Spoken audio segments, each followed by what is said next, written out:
Hello, and welcome back to the Crew Review. Today I'm joined by Henry. Hello. And today we're talking about the history of future folk.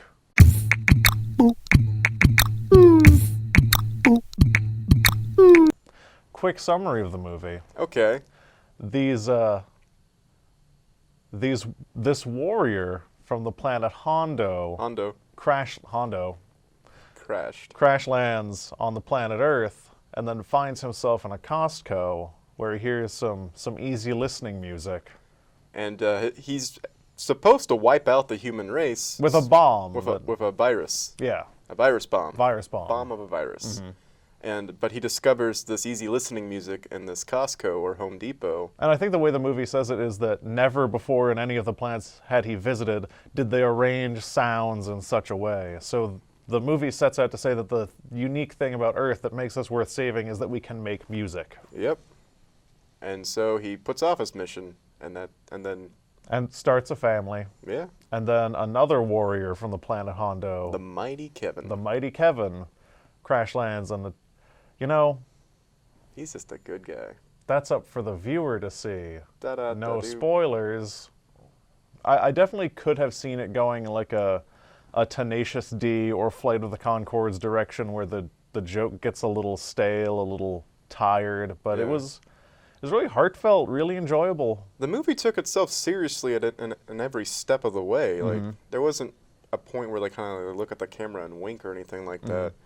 It was like, this is really the history of this band. And if you didn't know they were a band, like, walking into the film like I did, I thought, wow, this is just like a really nifty sort of thing that has music and sci-fi and comedy and romance in it. It has everything. It really does.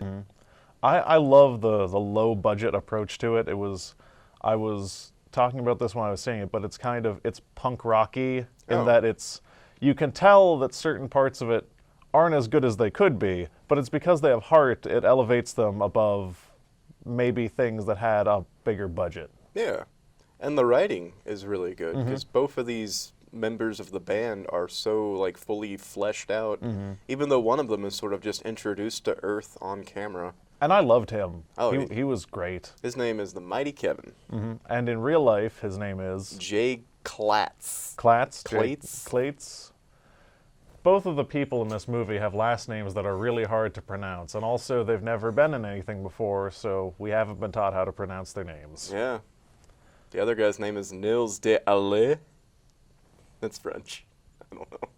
That's French. Another cool thing that this movie does that you don't really find in a lot of like blockbuster-y films is it portrays aliens in a positive light.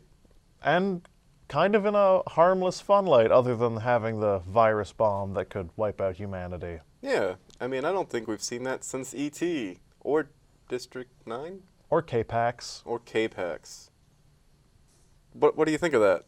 Why do blockbuster movies view aliens negatively, but indie movies or not as blockbustery movies view aliens as sort of friendly? I think it's easy for executive pressure to say that things that are other, things that are outside of our normal realm of understanding are threatening things because it's easy to sell that way.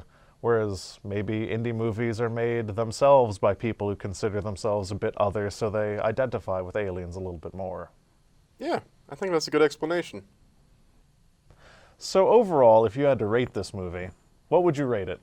On a number system or like a letter grade? However you want. We're freeform here. I would give it a 4B 4B. out of 5B. All right. Is that confusing? And I would rate it a buy it, don't rent it. Interesting. Add it to your collection. Show it to your friends. And maybe they, too, can learn the history of future folk. That has been the Crew Review for today. If there's anything you want us to review, leave it in the comments. Like, comment, and subscribe.